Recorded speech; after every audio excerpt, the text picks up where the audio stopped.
Scoring the second goal for the United States, number 66, Joe Hartsherick.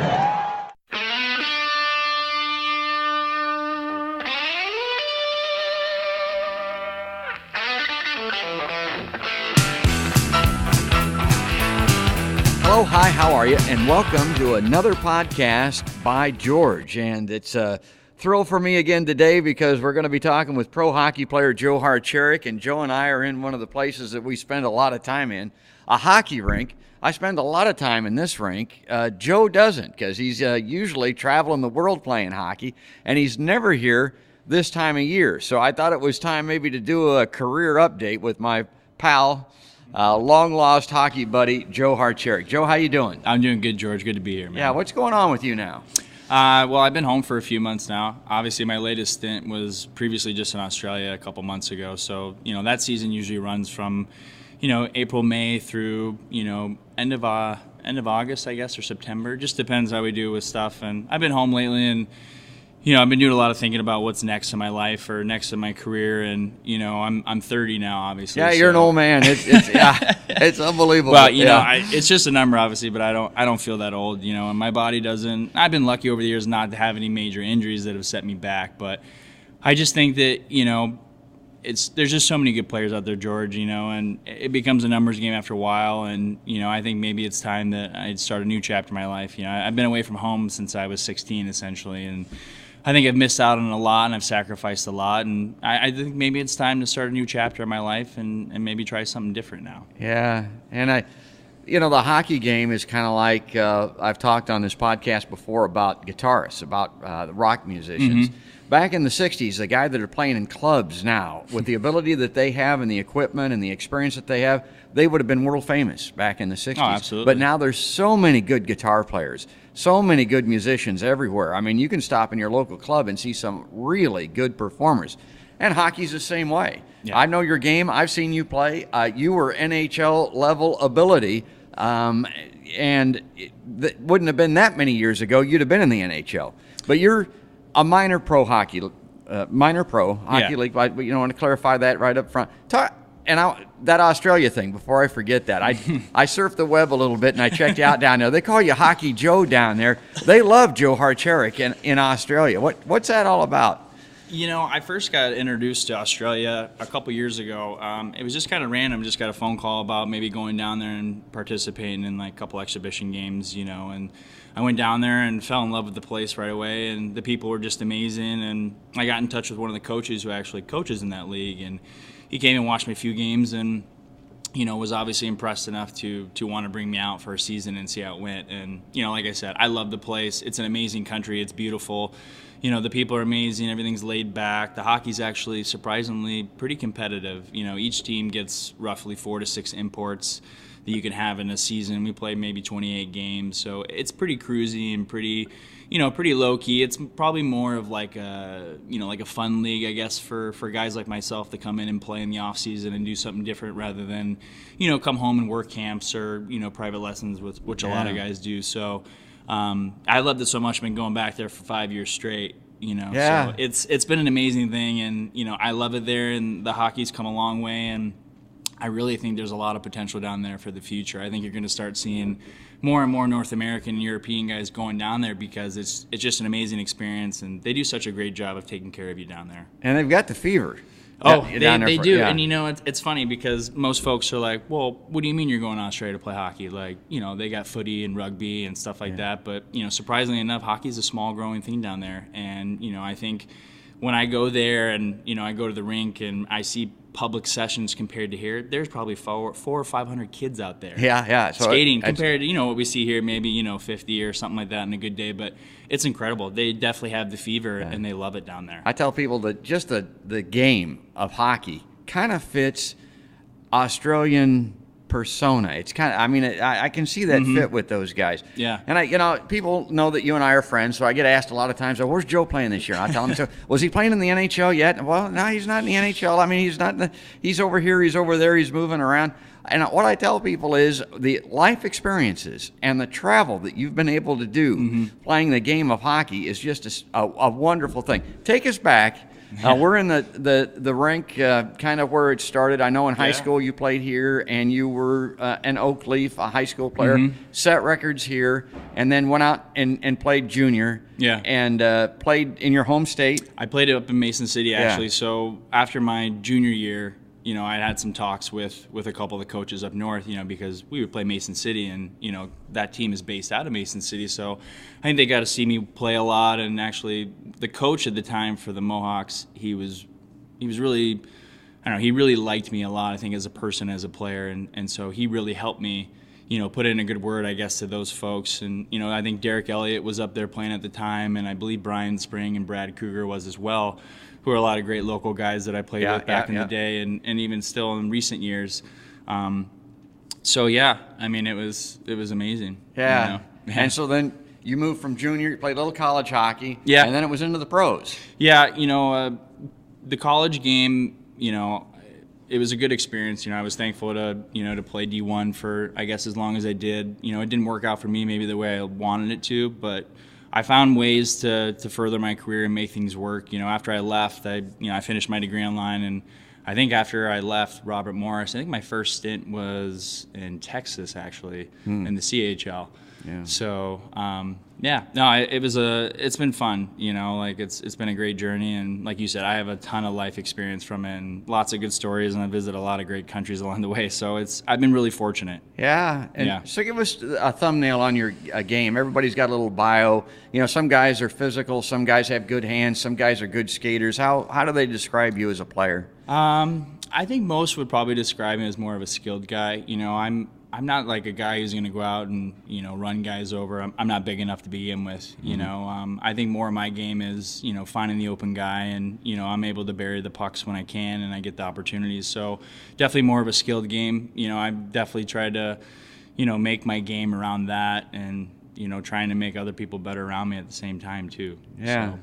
Tell us about this globe-trotting hockey experience. Some people would look at that and say, "My God, the man has wasted his life. He should have got a college degree. He should have got a job." People tell me that, and I say, no, I got all that stuff. I did all that. That sucks. Don't do that. Go play hockey. Go do something like that, because that experience, that portfolio of experiences that you have, you can take with you the rest of your life and benefit from. I'm a big proponent of playing as long as you can and as long as you enjoy it. Yeah. Well, just to backtrack, I actually did finish my degree online through the same school. Great. Yeah, so my degree was done with. That was something that my parents, instilled in me at a young age. And I remember when I left school, I remember telling my father that, no, I'm not going to go back to school. I'm going to try to do this hockey thing. And, for some people it works out where maybe you don't have to get a degree and you're able to play in the NHL, the AHL, and all these great leagues in Europe that, you could really make a career and not have to worry about that. But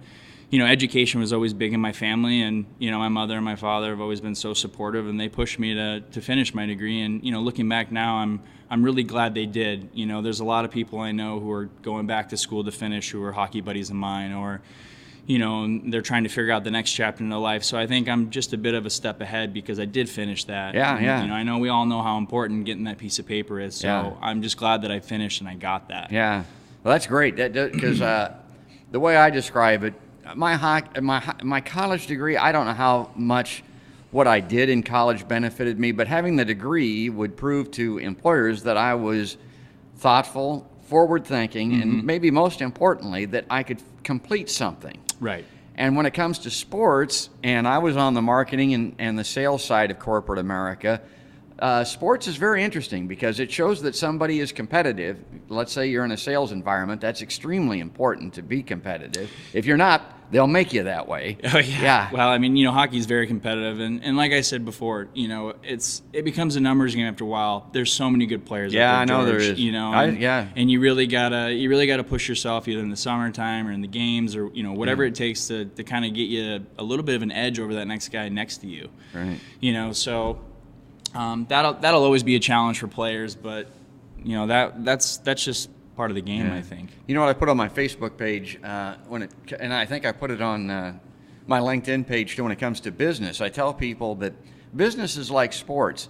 I had an old football coach that used to say, even in practice, even in drills, you got to go 100%, because if you don't, what'll happen is if you back off, if you go easy, you'll get hurt. Injuries occur when you're kind of letting up, when you're taking it easy. I think, and business, it's the same way. Yeah. It's the same thing. If you're goofing off, if you're not paying attention, if you're not watching the numbers, you'll get hurt. Yeah. Yeah, you know, I mean, I think when guys go into games and they hesitate or they play scared or they're a little nervous, I think that's when you're most prone to injury, because you're not thinking about everything else. You're more worried about just, you know, is something bad going to happen to me? And I think most times, if you've talked to a lot of players over the years, that they would say that, you know, when you go out there and you're afraid, that's usually when you get hurt. You know, you go out there confident and you play the game, you know, you can, and you're aware of your surroundings, and, you know, you keep your head up at all times. I think you have a good opportunity of coming out of that game healthy. Yeah. Obviously, freak things can happen all the time. Yeah. You know, there's some things we can't control, and, you know, some guys have terrible injuries and it's just bad luck. Yeah. You know, but yeah, I definitely think that if you play scared, you're probably something's probably going to happen to you that you probably don't want. Not good. You know, the other thing, I called you a Globetrotter, and I ain't lying. I mean, honest to God, you have circumnavigated the globe for hockey. And we mentioned Australia, but tell folks about some of the places you played. Well, I guess I'll kind of just give you guys a rundown. So, like I said, after school I went to Texas and played for a year, and then Texas I went to Russia and played there for like 6 to 8 months, and that was probably my first introduction to, you know, pro hockey overseas, and that was a big eye opener for me. You know, language barrier, 20 hours plane ride away from home. And, you know, when I went to Russia the year before, that's when Lokomotiv went down in that plane crash in the KHL. Yeah. As you can imagine, my parents, especially my dad, was like, no, you're not going. You know, like, it's different, you know. And I think that experience, I think, really set the tone for the rest of my career, because, you know, I made it. I survived that, and actually people were wonderful. You know, I was really surprised overseas when I went there the first time. The Russian people were so friendly. I mean, they made me a birthday cake on my birthday outside the rink. You know, I mean, people were just amazing. Well, they recognize and they really have an affection for people with talent, and you got it. And so that gives you the advantage. Well, I don't even know if it was that, George. They were just really nice people. I think they were going to, you know, be nice and respectful to me, whether I was a good hockey player or not. Really? You know, I think that's just the type of people they were there. Yeah. You know, and after Russia, I think, where was the next place I went? I played in Mississippi for a little bit, and then the next year I went to Germany and played. And then after Germany, I went to Poland. And then after Poland, I think it was Sweden, and then back to North America and North Carolina, and then Italy, and then Australia. I mean, Australia has been kind of just an ongoing thing every summer. You know, ever since I got involved, that's just been like the place I'd like to go back to in the summertime. Yeah, get out the globe and have a look. Yeah. I mean, it's all planes, trains, and automobiles. Do you have any horror stories that you share with people when it comes to just transportation? Okay. In terms of transportation, it's funny. You know, when I was growing up as a kid, I was never taught how to drive a manual car. I just, you know, we all drove on automatics here, I think, for the most time. Yeah. You know, now in Europe, I think that's a different story. Yeah. Most of the cars there were manual and sticks. Yeah. So it's funny, when I went to Italy, you know, they're like, oh, you're going to get a car. And I'm like, great. You know, of course, some places are able to give you a car and some don't. You know, I'm thankful either way. You know, it doesn't matter. So he gave me the car, and I was like, you know, is it going to be automatic or manual? And he's like, oh, you know, I don't know. And I'm hoping to God it's an automatic, because I've never been taught manual. And sure enough, it was manual. So he drives me, my coach, he drives me like 40 kilometers to the dealership. We pick up the car. He's like, all right, well, here you go. And I'm like, wait a second. Like, I've never driven this. And he's like, oh, no. You know, so he literally gives me like a 7-minute tutorial. In the parking lot? Yeah, in the parking lot of the dealership. Yeah. He takes me around, and we go down and come in and come out, and we come back. He's like, okay, you're good. So follow me. And I'm like, are you kidding me? Yeah. Like, I'm going to follow you? You just gave me a 5-minute tutorial. And, you know, like, you know, European drivers, like, you know, they drive fast, and, you know, the Autobahn's there, so it's like, you know, get the hell out of the way. Right, yeah. But so anyway, so I came to a stop sign behind him, and I stopped. And for me, you know, going from, you know, stop to first gear was really hard, because I would stall it, and, you know, the car would die, and I got stuck there on that stop sign for about a good 15 minutes, you know, and I actually had to pull over to the shoulder, because people were honking. Oh, they got no patience. I mean, they drive by me, and they'd be like, you know, throwing hands, like, what are you doing? You know, I'm like, listen, I don't know what the hell I'm doing anyway. So luckily enough, I got it going, followed my coach on, but it was hilarious, because as I'm driving, and I'm following him home, he's sticking his hand out the window showing me what gear I should be in. It was just funny, you know. I told a bunch of my teammates that in Italy, and they gave me a bunch of shit. Yeah, you know, great. it was hilarious. Yeah. That was pretty funny in terms of like transportation wise. I always think back to transportation stories for hockey players. Our mutual friend Chad Costello. Oh yeah. He was playing pro down in, I don't know, maybe Texas, someplace like that, and they were on a bus and they had their equipment trailer hooked to the back of the bus, and one of the brakes stuck on it, I think, and the thing caught on fire and burned up all of their equipment. I think it also got towards the back of the bus.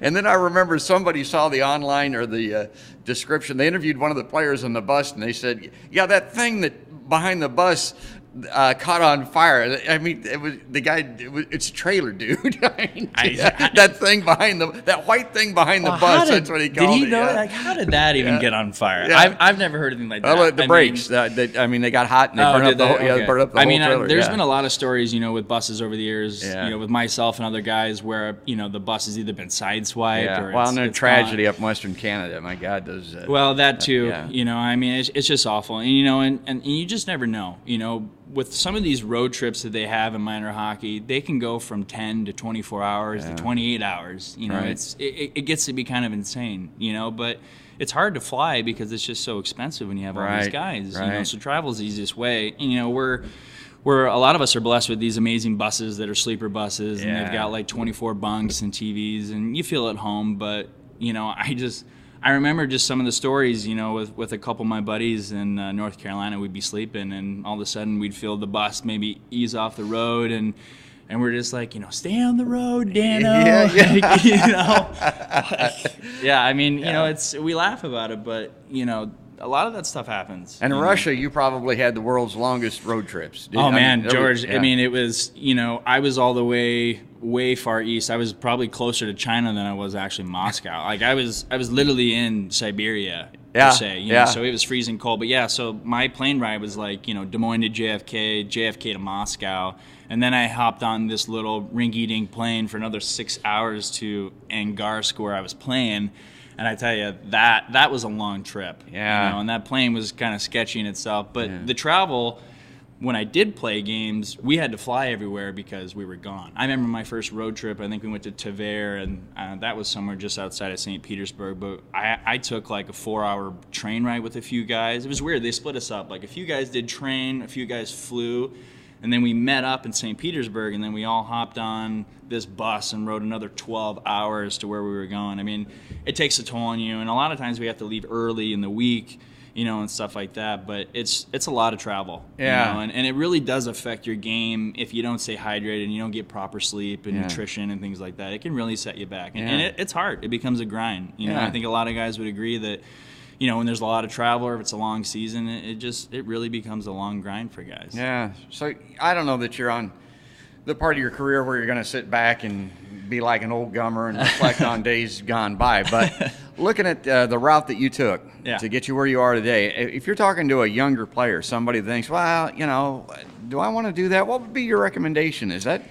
You know, I mean, are we talking in terms of like playing pro hockey or juniors or college or like just kind of all of it? Yeah. You know, I think for most kids, it really just comes down to what you want to do. You know, I mean, you really need to make sure it's what you want to do. You know, I know a lot of parents push their kids into doing stuff they don't want these days, and I know that's kind of a hot topic, but, you know, it's a big sacrifice. You know, whether it's moving away from home or going to a different high school, you know, it becomes life-changing. You know, you really have to adapt and learn to accept that, you know, you're going to have to make new friends a lot of the time because you're always moving around, you're leaving away from home, and those are the things you have to sacrifice, I guess, to get where you want. You know, I mean, I think for kids in Des Moines, you know, who are aspiring maybe to do something similar like I did or like Chad does or, you know, like other guys have done in Des Moines, you know, it's going to take a lot of hard work, and, you know, you're not going to be able to go to your friend's house or the parties or the dances like you want. You know, you're going to have to be living at the rink, working on your game like a lot of us did, you know, and that's just what it takes. But, you know, living away from home, I chose not to right away. You know, I was playing high school, and I had some looks maybe to play AAA at the time, you know, like U18 or something like that, because we didn't have, you know, much hockey here back then, obviously. And, you know, we weren't, you know, blessed with the AAA teams like they have now here. So I was really nervous to leave home. You know, like I said, it's a big commitment, leaving your parents and your family and all your friends. It's big. You know, I think when I was younger, I wasn't ready to do it yet. You know, and I think finally when I realized that hockey was what I think I was meant to do, then I knew I was ready. And after high school, I left. And, you know, I don't think I really looked back. You know, obviously I miss my family and my friends and everything. But, you know, like sometimes those are the things you have to sacrifice to get where you want. Yeah, You got a great family. A shout out to them. I'm glad amazing. you're back. I hope I get to I'm play glad more I'm back hockey too, with you. and absolutely, yeah. Like I said, I'm thrilled to be back, and you know, there's nothing better than family, and you know, I get to spend a lot of time with my sister now, and you know, I haven't been able to do that over the years because I've been gone. You know, I've missed a lot of her life, and you know what's been going on, and you know, it's good to be back with her and spend a lot of time with her and kind of reconnect. And, That's you know, great. she always sacrificed so much for me when I was younger, with all the games she went to, whether she was conscious of it or not, because she was so damn young at the time. You know, she was just a tyke, but you know, she was on all those long road trips with mom and dad coming to watch me play. So it's really nice to be back home with everybody, and it's nice to see where everybody is now. You know, so I've missed that, and you know, it's just good to be home. Yeah, well, that's great. It's been a great career. Yes, It's great knowing you. I get to see a little bit more of you now, and that's a great interview. That's my pal, Hockey Joe Harcherick, the world globe-trotting hockey player back home. Welcome back, pal. Thanks, George. That's another podcast by George.